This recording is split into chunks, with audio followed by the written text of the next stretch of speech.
조상들이 홍해를 건넜던 것 같이 이스라엘 백성들, 그 여호수아 군대 조상들이 홍해를 건넜던 것 같이 그들이 요단강을 마른 땅같이 건넜고, 또 난공불락의 철옹성 같았던 여리고도 함락을 시켰고, 그랬던 그 여호수아 군대가 큰 무리 없이 정복할 것 같았던 그 아이성 전투에서 모욕적인 패배를 경험합니다.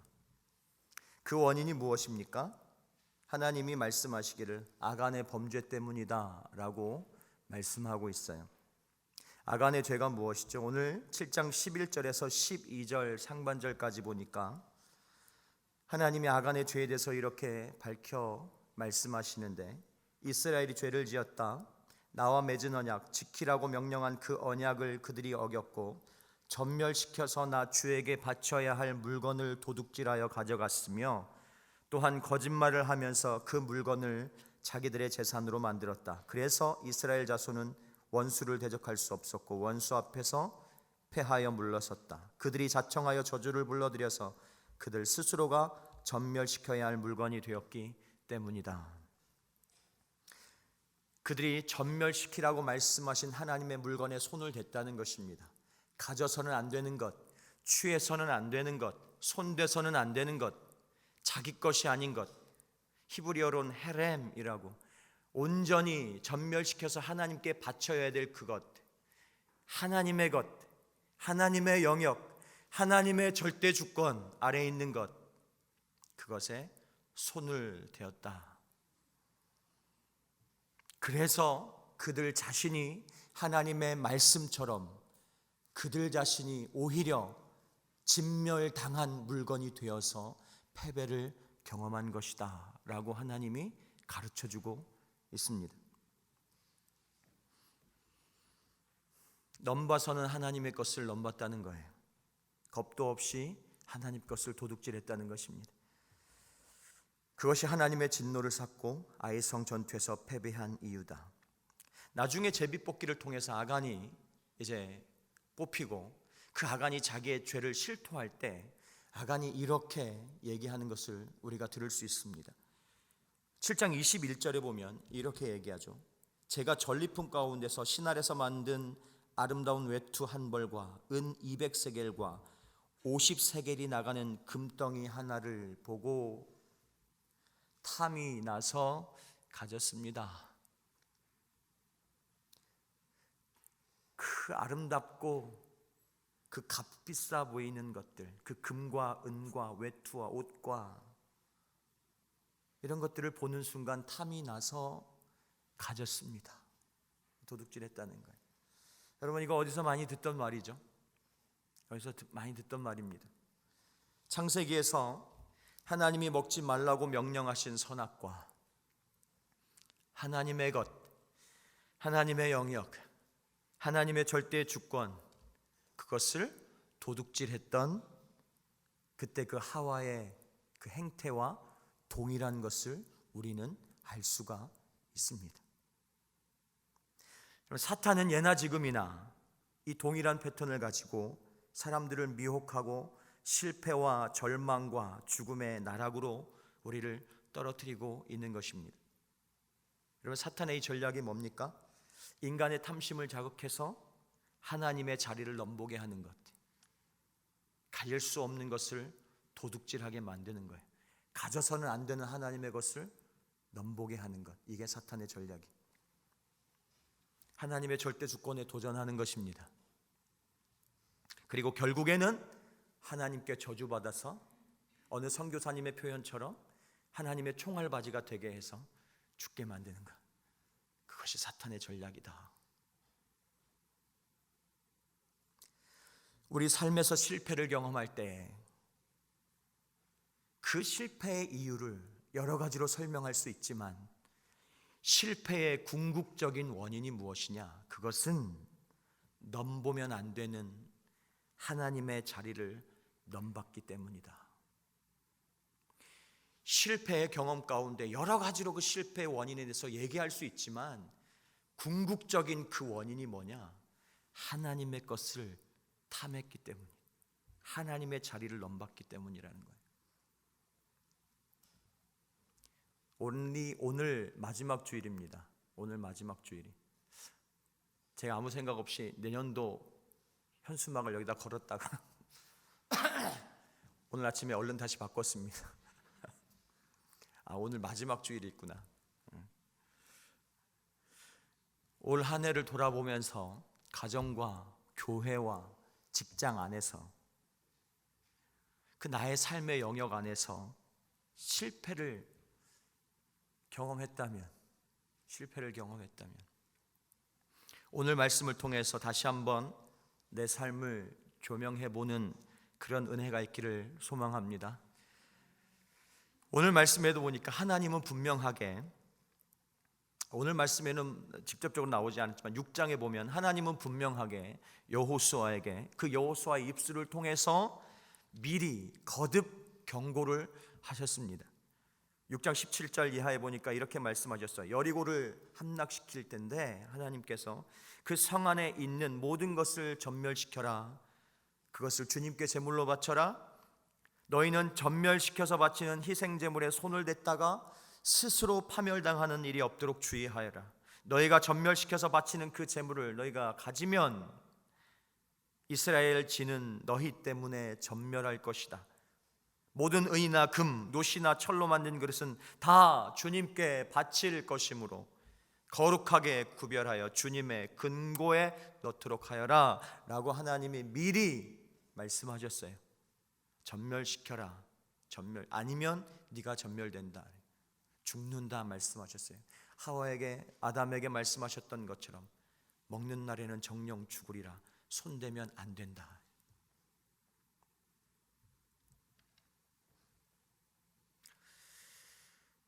그러나 아간은 하나님의 말씀을 무시했고 그로 인해서 그가 속한 공동체 전체가 패배를 경험하게 되었습니다. 하나님의 것을 탐하고 도둑질했다가 결국 그는 주님의 말씀대로 그 도둑질한 물건과 함께 스스로 진멸되어서 그 아굴 골짜기에 묻히게 되었어요. 비참하게 죽음을 맞이했습니다. 가지면 안 되는 것, 탐하면 안 되는 것들을 가지려고 하는 것은 하나님의 자리를 넘보는 것이라고 하나님이 말씀하고 있습니다. 사역을 하다 보면 내가 만나는 사람들을 하나님의 사람이 아니라 내 사람으로 만들고 싶을 때가, 또 그럴 때가 얼마나 많이 있습니까? 하나님의 사람을 도둑질하는 것, 하나님의 자리를 탐하는 것이라고 말씀하고 있어요. 사역 자체도 하나님의 이름을 내걸긴 하지만 내가 주인이 돼서 내 이름을 알리고 싶을 때가 얼마나 많이 있습니까? 우리 부서, 우리 교회, 우리 교단, 이게 얼마나 많이 있습니까?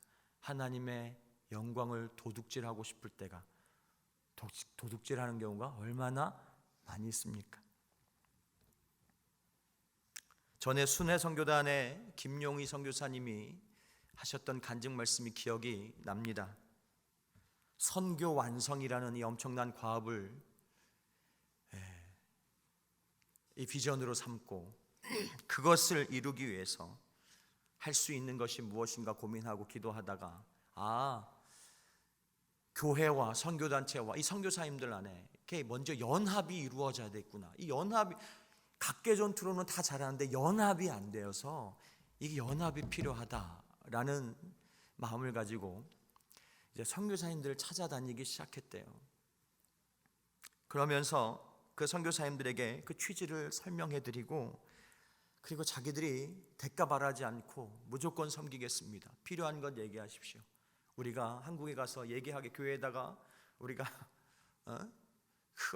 하여튼 전문용어로 뭐 삥을 뜯어다가라도 어떻게 하고 다 해드리겠다고. 그러니까 우리 연합합시다.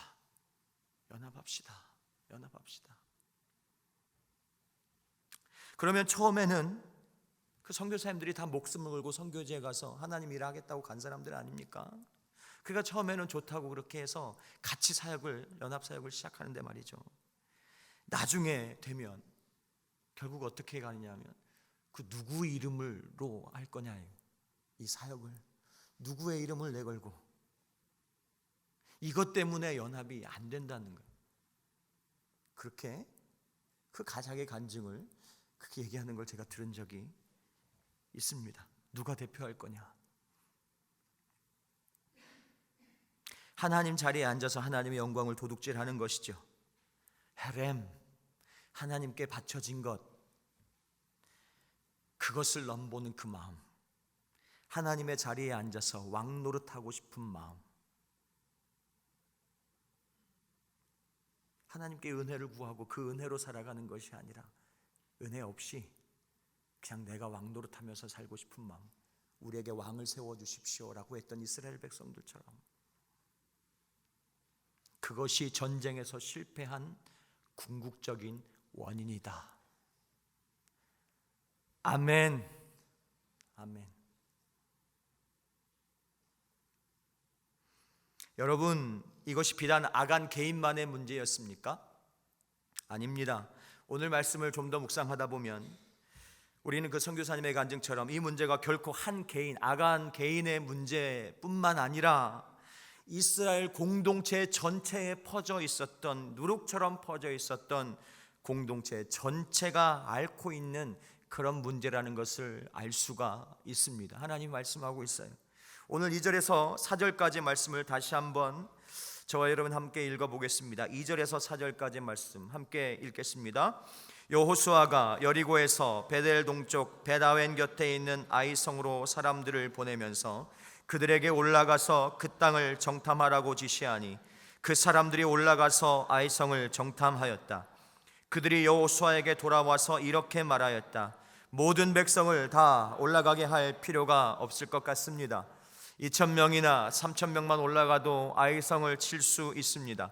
모든 백성이 그 성을 치느라고 다 수고할 필요가 없을 것 같습니다.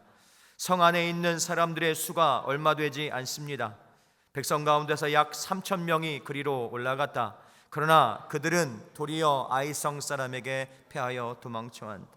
여러분, 요단강을 건널 때에도, 그 난공불락의 여리고를 무너뜨릴 때에도 여호수아 군대가 스스로 수고한 것은 아무것도 없었습니다. 하나님의 은혜로, 하나님께서 베풀어 주신 은혜를 통해서 하나님의 능력으로 요단강을 건넜고 여리고를 무너뜨렸습니다.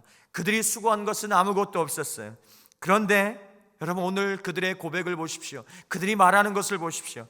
하나님이 친히 일하시고 싸우시고 하나님이 온전히 수고하시고 하나님께서 베풀어 주신 것을 다 받아먹고 누린 것밖에 없는 그 이스라엘 백성들의 이 고백, 뭐라고 얘기합니까? 모든 백성을 다 올라가게 할 필요가 없습니다. 2,000명이나 3,000명만 올라가도 아이성을 칠 수 있습니다. 모든 백성이 그 성을 치느라고 다 수고할 필요가 없을 것 같습니다.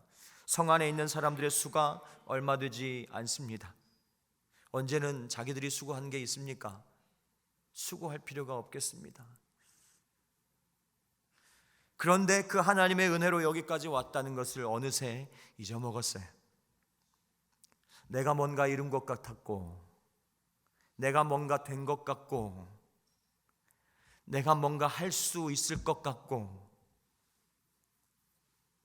하나님이 받으실 그 영광 이미 도둑질했고, 그 하나님 자리에 앉아있는 이스라엘 백성들의 모습을 볼 수가 있습니다. 여러분, 이 교만이죠. 교만은 하나님의 은혜를 잊어버리고 자기가 어떤 존재인지를 망각해서 하나님의 자리에 앉아있는 것을 교만이라고 합니다.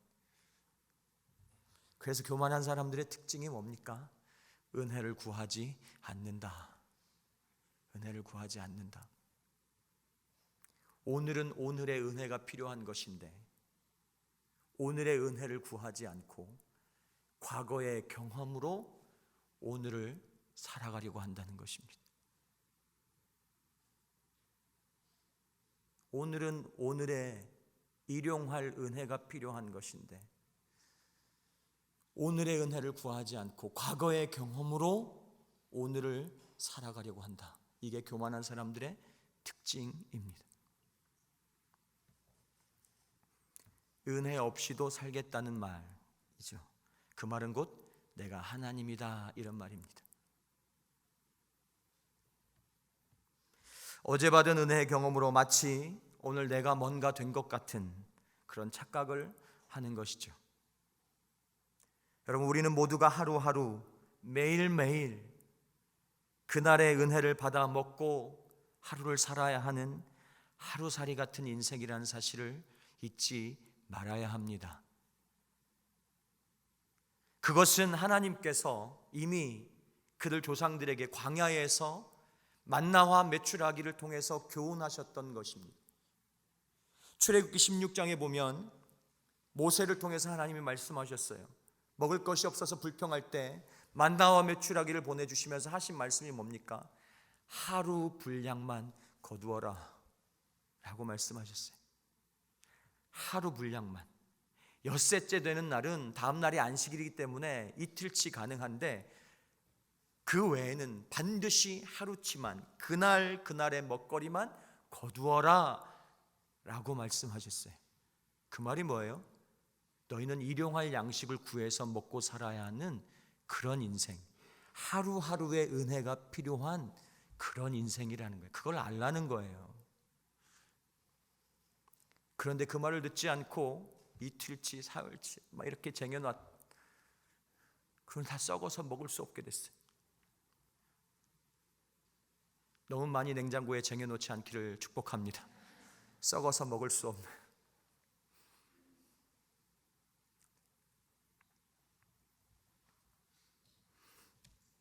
하나님은 절대로 내일 먹을 것을 미리 염려해서 챙기지 못하도록 그렇게 명령하셨어요.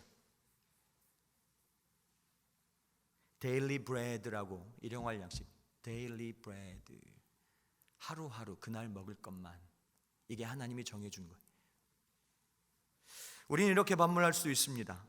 아니, 사람이 미리미리 계획하고 직장에서도 연중 계획 세우고 말이죠, 월중 계획 세우고 그러는데 그거 하면 안 되는 겁니까? 아니죠. 계획 세우지 말라는 얘기가 아닙니다. 연중 계획, 월중 계획 세우는 게 잘못됐다는 말이 아니라 계획은 계획일 뿐이라는 거예요. 하루하루의 삶은 하나님이 인도하신다는 것입니다. 아멘. 내가 계획했지만 그 걸음을 인도하시는 분은 하나님이시다 라고 말씀하시는 거예요. 그래서 잠언 16장 9절에 보면 이렇게 말씀하십니다. 사람이 마음으로 자기의 앞길을 계획하지만 그 발걸음을 인도하시는 분은 주님이시다. 모든 길과 모든 방법과 때와 모든 관계는 하나님이 결정하는 것이고 나는 순종할 뿐이다. 나와 하나님의 관계가 그런 관계여야 된다라는 거예요. 때를 결정하는 것은 하나님이, 내가 만약에 때를 결정하고 방법을 결정해서 그대로 시행한다면 그건 내가 하나님이란 얘기라는 것입니다. 그것이 하나님의 주권을 인정하는 것이고 하나님의 자리를 탐하지 않는 것입니다. 그것이 겸손이고 그것이 승리의 비결이고 그것이 형통의 비결이라고 오늘 교훈을 통해서 말씀하고 있는 거예요. 여러분, 그래서 우리가 매일 새벽 기도하는 이유가 그것입니다. 매일 새벽마다 기도하는 이유, 매일 말씀을 묵상해야 되는 이유. 그런데 마치 오늘은 은혜 없이도 사라질 것만 같은, 은혜를 구하지 않고도 살 수 있을 것 같은 그 마음, 그 마음으로 혹시 한 해를 살아오지는 않았습니까? 하나님 말씀하고 있어서 그래서 내가 예비한 그 승리를 네가 경험하지 못했고 네가 형통함을 누리지 못한 이유가 그것이다. 여러분, 성경은 일관되게 이 영적인 사실에 대해서 교훈하고 있습니다. 여러분, 예수님이 제자들에게 기도를 가르쳐 주실 때도 일용할 양식을 아버지께 구하라고 말씀하셨죠. 마태복음 6장 11절에 보니까 오늘 우리에게 필요한 양식, 데일리 브레드를 달라고 구하라고 말씀하셨어요. 일용할 양식을 주시옵고 예수님이 가르쳐 주신 거예요. 여러분, 이 말씀은 하루하루 살아가는 육의 양식만을 가리키는 것이 아닙니다. 오히려 육의 양식보다 이것은 일용할 영의 양식을 구하라는 말씀에 더 가까워요. 왜냐하면 그 마태복음 말씀에 보니까 예수님이 뭐라고 얘기하냐면 하나님은 우리에게 있어야 될 것이 뭔지 안다. 그러니까 너희는 무엇을 마실까, 먹을까, 입을까 염려하지 말라. 그것을 염려하면서 구하지 마라. 그것은 하나님을 모르는 이방인들이 하는 것이다. 그러면서 너희는 먼저 그의 나라와 의를 구하라. 그리하면 이 모든 것을 너희에게 더하여 주실 것이다 라고 말씀하셨어요. 그 일용할 양식, 그 진짜 우리가 구해야 될 양식이 뭐예요? 하나님 나라와 의. 하루하루 날마다 구해야 될 그것은 하나님 나라와 의. 그 하루를 살아낼 수 있는 하나님의 말씀, 하루를 살아낼 수 있는, 전쟁에서 이길 수 있는 하나님의 뜻, 그것을 구해야 되는 존재가 너라는 것입니다.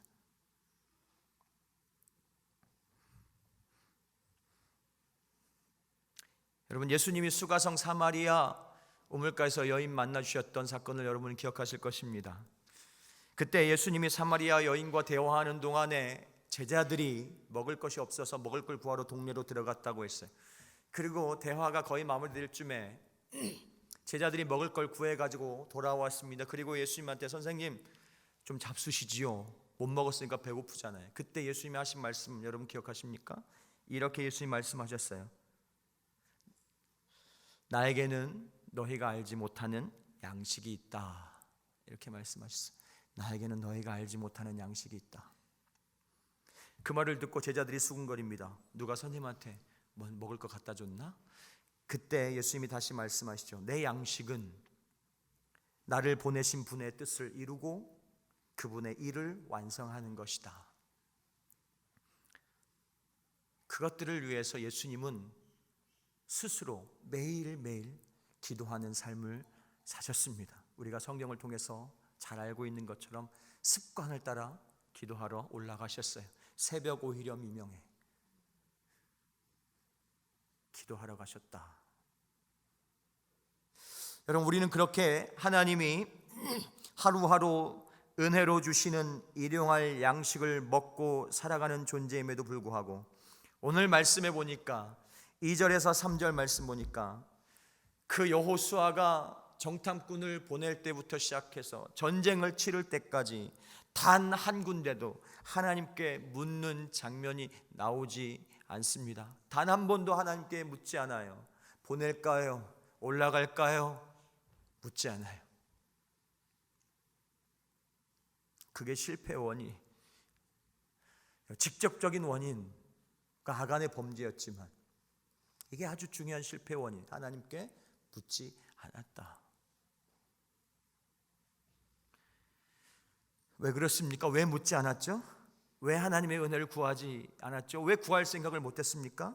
그들은 이미 하나님이 되어 있었기 때문에, 그들 자신이 하나님 자리에 앉아 있었기 때문에 물을 생각을 못하는 거예요. 물을 필요가 없어요. 내 경험이 있잖아요. 내가 이제까지 사역해본 노하우가 있잖아요. 물을 필요가 없어요. 이렇게 하면 이렇게 될 거라고 이미 경험해 왔기 때문에, 많이 봐왔기 때문에 그들 자신이 이미 하나님이 되어 있었어요. 우리가 얼마나 이런 오류를 많이 범합니까?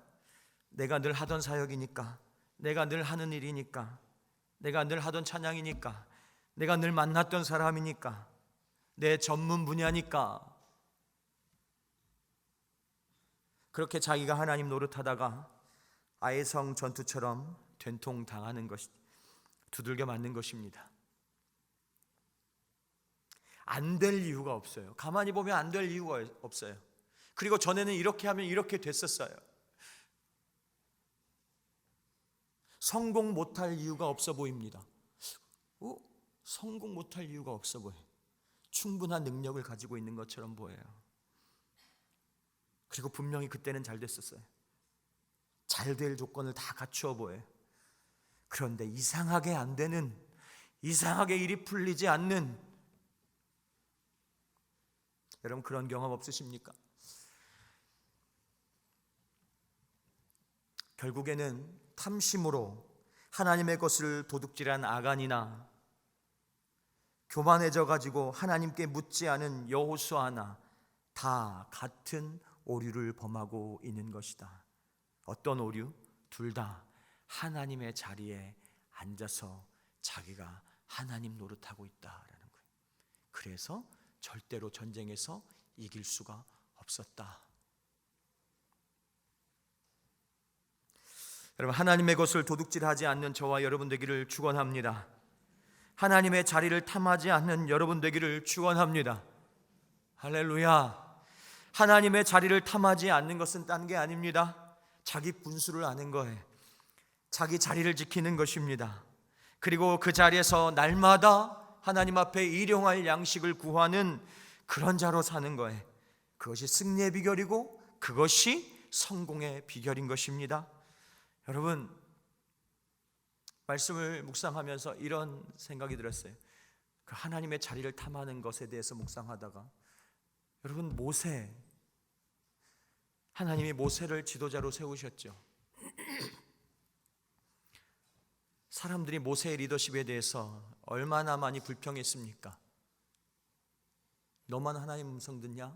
그 누나와 형이 말이죠. 우리도 하나님 음성 듣는다. 고라의 자손들, 그 지도자들이 중간 리더십이 말이죠, 다 함께 들고 일어나 가지고 너만 왜 대장질 하냐, 이렇게 들고 일어났던 것을 우리는 알고 있어요. 여러분, 이걸 우리는 기억해야 됩니다. 모세가 이방 여인을 취하든 말든, 모세의 리더십이 독선적이든 말든, 모세가 인격적으로 흠이 있든 없든, 모세가 지도력이 탁월하든 형편없든 상관없이 그 어느 누구도 그 모세의 누나나 형이나 어느 누구도 단 한 가지 이유 때문에 하나님이 그를 온 이스라엘의 리더로 세웠다는 그 이유 하나 때문에, 여러분, 그들은 모세의 말을 들었어야 했다는 거예요. 여러분, 이것을 기억해야 합니다. 이걸 인정하지 못하면 하나님 노릇하는 거예요. 그게 오늘 말씀이. 여러분, 만약에 여러분 참 납득이 안 되시는 것 같은데 만약에 말이죠, 제가 부목사 아닙니까? 제 부목사예요. 유능한 부목사 아닙니까? 보사제 뭐 그러진 않지만 제가 하나님 음성을 막 잘 듣고 말이죠, 막 삼층천을 왔다 갔다 하고 말이죠, 은사가 막 충만하고 말이죠, 이래가지고 막 기적을 일으키고, 그렇다고 해도 하나님이 나를 이 아름다운 교회 이종환 목사님 밑으로 보냈잖아요. 그런 게 아니죠. 그렇다는 얘기가 아니고, 만약에 그렇다고 해도 나를 이 교회 이종환 목사님 밑으로 보냈다면, 여러분, 이 교회의 담임 목사로 세워진 이종환 목사님을 내가 별로네 우리 목사님, 그러면서 우리 목사님 왜 저러지? 왜 이렇게 일을 하시지? 왜 인격이 저것밖에 안 되지? 그러면서 우리 목사님을 내가 제끼고 내가 다이렉트로 하나님을 만날 수가 있겠습니까? 에? 있겠습니까? 하나님이 나를 만나 주시겠습니까? 그럴 수 없다는 게 하나님의 말씀이 오늘. 그게 네가 실패한 이유다라고 가르쳐 주시는 거예요.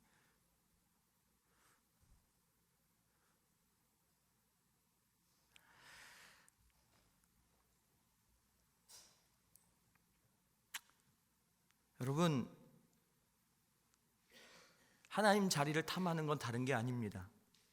여러분, 내가 담임 목사 노릇하는 게, 제가 부목사가 담임 목사 노릇하는 게 하나님 자리를 탐하는 거예요. 제가 담임 목사님 말씀을 우습게 여기고 담임 목사님의 의중을 묻지도 않고 뭐 말씀하시면 솔직하게 고백하면 그런 적이 있죠. 그러니까 우습게 여긴다는 게 아니고 우습게 여긴 거죠, 사실은. 주여, 뭐 예를 들면 이런 거예요. 여러분이 도움이 되시라고 제가 솔직하게 고백하는 거야. 뭐 담임 목사님이 찬양 인도할 때 뭐 이렇게 하지 마라, 뭐 이렇게 해라, 저렇게 해라 말하면 속에서 무슨 생각이 올라요? 내가 찬양 인도 잘하는 것 같은데.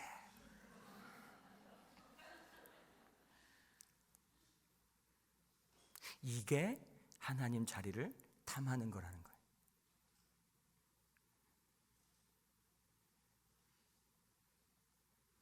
하나님 노릇하겠다는 거예요. 그게 네가 실패한 이유다.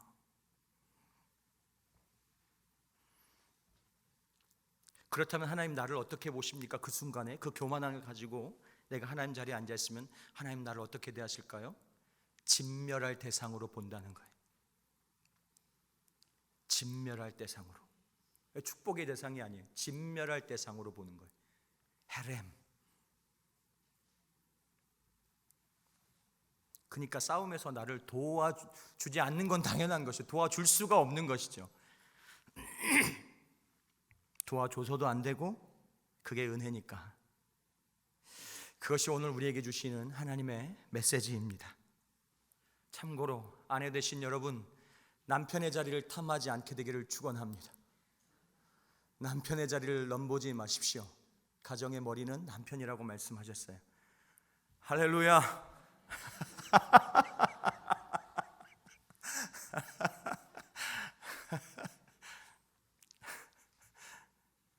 남편들도 아내의 말을 잘 들으시기를 축원합니다.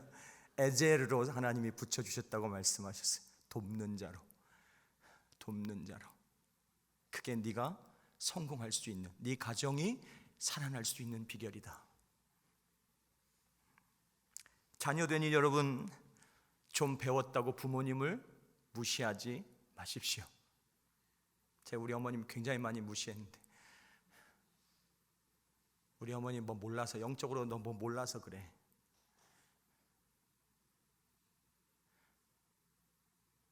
부모의 자리를 탐하면 안 된다고 말씀하고 있어요.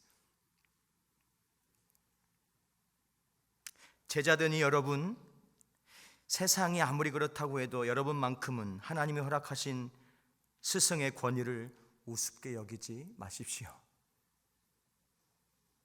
그 교만이라고 말씀하고 있습니다. 직장에서 상사를 모시고 있는 여러분, 상사의 메시지를 하나님의 말씀으로 여기시기를 축복합니다. 죽게 대하듯 하라 라고 말씀하셨어요. 죽게 대하듯 하라. 상사를 무시하는 것은 하나님을 무시하는 거라고 말씀하고 있어요. 제 얘기가 아닙니다. 하나님 말씀입니다.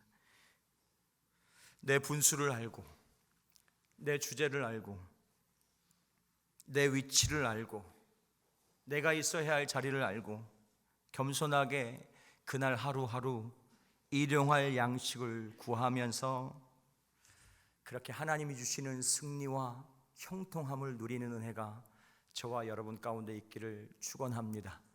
기도하겠습니다.